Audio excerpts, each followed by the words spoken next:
In the autumn of 1888, 5 women were murdered in the poorest district of the richest city on earth. The killer was never caught, he was never named, and more than a century later, with all the tools of modern science at our disposal, we still don't know who he was. That's not because nobody looked. Scotland Yard investigated. Newspapers speculated. Amateur detectives, historians, and forensic scientists have spent generations chasing the answer. And yet, the identity of the man the world came to call Jack the Ripper remains one of the most famous unsolved mysteries in criminal history. This isn't a story about a monster. It's a story about 5 women whose lives mattered, a city struggling with poverty and fear, and an investigation that reveals just how fragile the truth can be when evidence is lost, mishandled, or simply never found. So the question isn't just who did it. The question is, why? After all this time, does the answer still elude us? This is the story of the Whitechapel murders, the crimes, the investigation, and the endless search for a killer who was never brought to justice. We'll look at what's actually known, what's been exaggerated by more than a century of sensationalism, and what remains, to this day, pure speculation.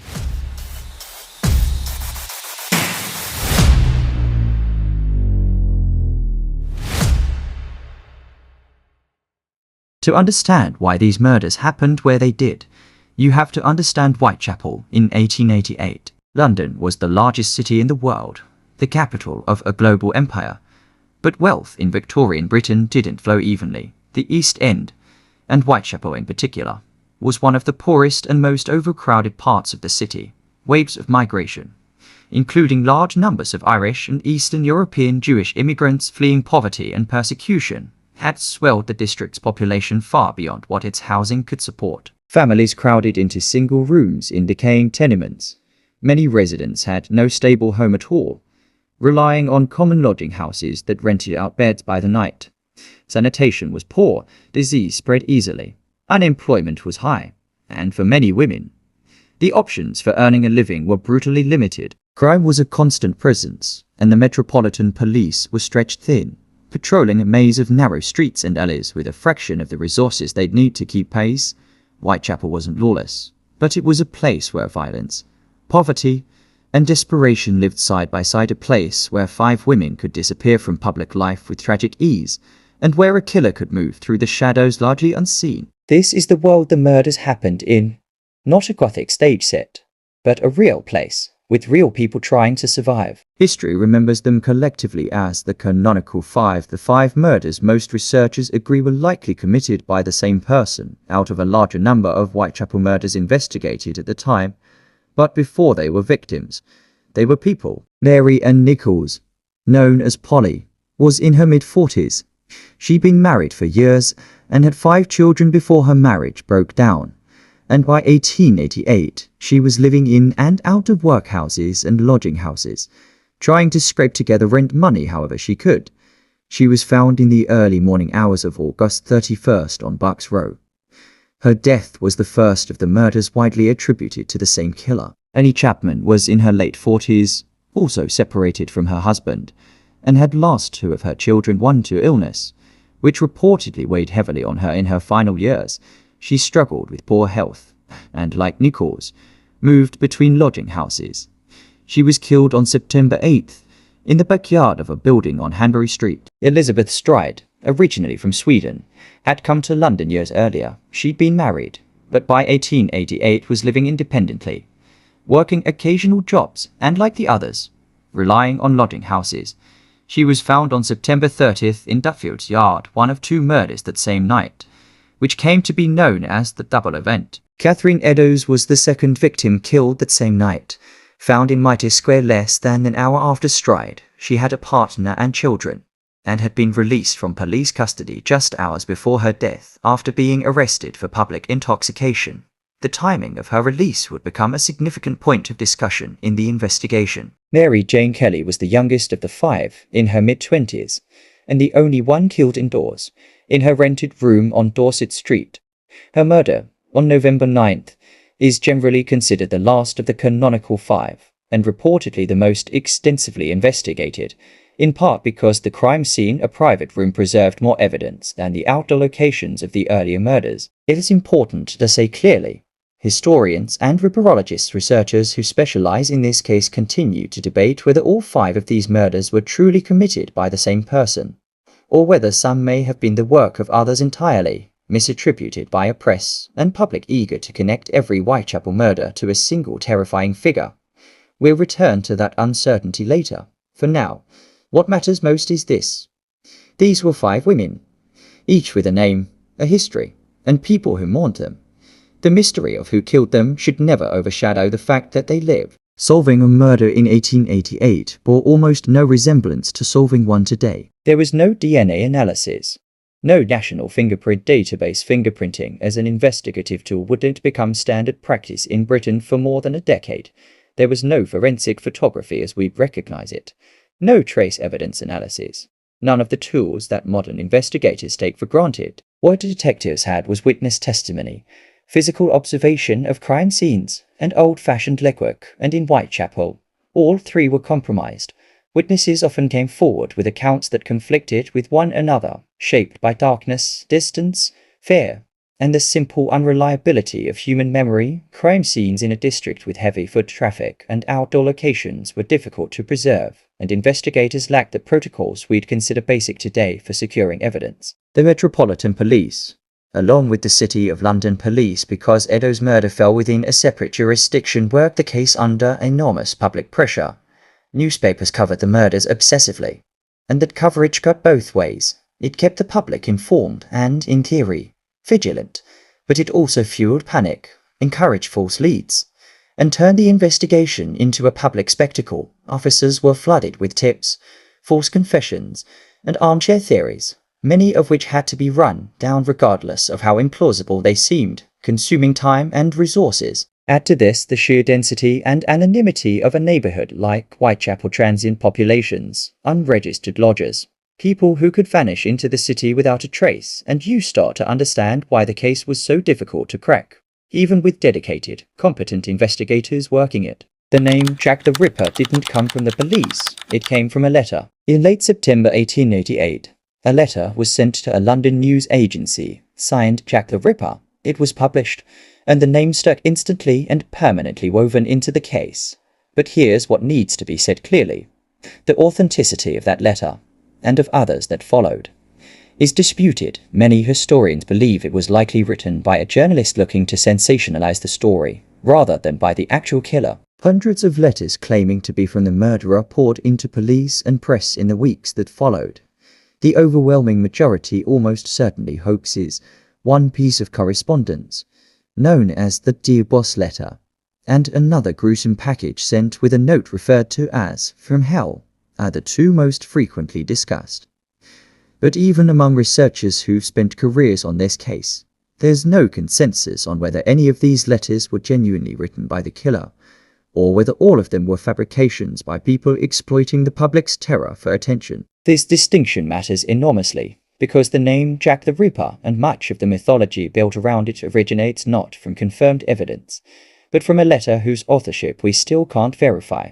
The legend, in other words, may have been shaped as much by media sensationalism as by the crimes themselves. Over the decades, dozens of names have been proposed. We'll focus on a few of the most historically significant. Montague John Druitt was a barrister and teacher whose name surfaced in police memoranda years after the murders, partly because he died by suicide shortly after the final canonical murder. Some investigators at the time considered this timing suggestive, but there's no direct evidence tying Druitt to the crime scenes, and the case against him remains speculative, built largely on circumstantial timing rather than concrete proof. Aaron Kosminski, a Polish Jewish immigrant living in Whitechapel, was named in police records as a suspect, and in recent years has become one of the more prominently discussed candidates, partly due to disputed forensic claims involving a shawl allegedly connected to the Eddowes murder. However, the chain of custody and scientific validity of that evidence has been strongly challenged by other researchers and scientists, and it does not represent conclusive proof. Kosminski was known to police and was institutionalized later in life, but no contemporary evidence definitively links him to the murders. Michael R. Strock, a Russian-born criminal with a history of theft and fraud, was included on a list of suspects by a senior police official, but subsequent research has cast serious doubt on his candidacy, including evidence suggesting he may have been incarcerated or otherwise accounted for during parts of the murder period. Francis Tumblety was an American-based conman and self-styled doctor who was in London at the time and was arrested on unrelated charges before fleeing the country. Some later researchers found a police official's private correspondence naming him as a serious suspect, but here too, the evidence remains circumstantial. Across all of these names and the many others proposed over the years, the pattern is the same: contemporary suspicion, later speculation, and an absence of the kind of definitive evidence that would satisfy a modern court or a modern historian. No DNA test, no verified confession, no physical evidence has ever conclusively proven any suspect's guilt. Beyond individual suspects, broader theories about the case continue to be debated. One ongoing question is whether all 5 canonical murders were even committed by the same person. Some researchers argue the pattern of violence is consistent enough across the murders to support a single perpetrator. Others point to meaningful differences between the crimes, and argue that Whitechapel, a dangerous district in its own right, may have seen more than one killer active during this period, with some murders wrongly attributed to the Ripper simply because of the media atmosphere at the time. Another debated question is the killer's familiarity with the area. Some theorists have argued the murderer must have had local knowledge of Whitechapel's alleys and escape routes to evade capture repeatedly. Others suggest this could be explained by simple opportunism and luck rather than intimate local knowledge. And then there's the role of the press itself. Newspaper coverage of the murders was intense, competitive, and, at times, irresponsible, inventing details, amplifying letters of dubious origin, and creating a media sensation that arguably shaped public memory of the case more than the actual evidence did. Some historians argue that Jack the Ripper, as a cultural figure, is at least partly a creation of Victorian tabloid journalism, layered on top of real, tragic crimes. None of these theories are settled, they remain appropriately theories, some more supported by circumstantial evidence than others, but none proven. Put simply, the tools needed to solve this case with certainty didn't exist yet, and by the time they did, the evidence was gone. Victorian forensic science had no capacity for DNA analysis. Physical evidence from the crime scenes wasn't preserved with modern standards of chain of custody. Witness accounts were inconsistent and, in some cases, contradictory. Records from the era are incomplete, and some original case files have been lost, damaged, or dispersed over the past century. Sensational press coverage muddied the waters further, generating false leads that investigators had to chase down, and cementing myths in public memory that later researchers have had to painstakingly separate from fact. Even attempts in recent decades to apply modern forensic techniques to surviving evidence, such as the shawl associated with Kosminski, have run into serious problems with contamination and chain of custody, making any conclusions scientifically unreliable rather than definitive. So we're left with a genuinely difficult question. Was Jack the Ripper simply never identified by the investigators of his time, or did the evidence that could have identified him disappear long before modern science ever had a chance to examine it? The honest answer is that we may never fully know which explanation is closer to the truth. Few unsolved crimes have shaped popular culture as profoundly as this one. The Jack the Ripper case is often cited as a foundational moment in modern true crime media, one of the first instances where a criminal investigation became a sustained, sensationalized media event, followed obsessively by a mass audience through newspapers. That pattern, true crime as public spectacle, has echoed through more than a century of journalism, books, films, and now, documentaries like this one. The case also influenced how later generations thought about criminal investigation and forensic science, in part by exposing how badly Victorian investigators were hampered by the absence of tools we now consider basic in that sense. The failures of this investigation helped illustrate why modern forensic science, fingerprinting, DNA analysis, standardized evidence preservation would become so essential to criminal justice. Whitechapel itself became forever linked to the case. With walking tours and popular history built around the murders, that legacy is worth approaching with some caution. It's easy, more than a century removed from the fear and grief this case caused, to slip into treating it as entertainment, The responsible way to engage with this history is to remember that behind the enduring mystery are 5 real women and a real community that lived through genuine terror. So what can we actually take from a case like this, more than 130 years later? First, the importance of preserving evidence. Much of what makes this case unsolvable today isn't a lack of effort, it's the simple reality that 19th century investigators didn't have the tools or protocols to preserve evidence in a way that could withstand modern scrutiny. That gap is a large part of why we're still speculating instead of knowing. Second, the danger of sensational journalism. The Jack the Ripper case shows how quickly media coverage can shape and distort public understanding of a crime, sometimes contributing more to a killer's mythology than the actual facts do. That's a lesson that extends well beyond 1888. Third, how easily misinformation can calcify into accepted fact. Details that began as rumor or tabloid invention have, in some cases, been repeated so often over the decades that casual audiences assume their established history.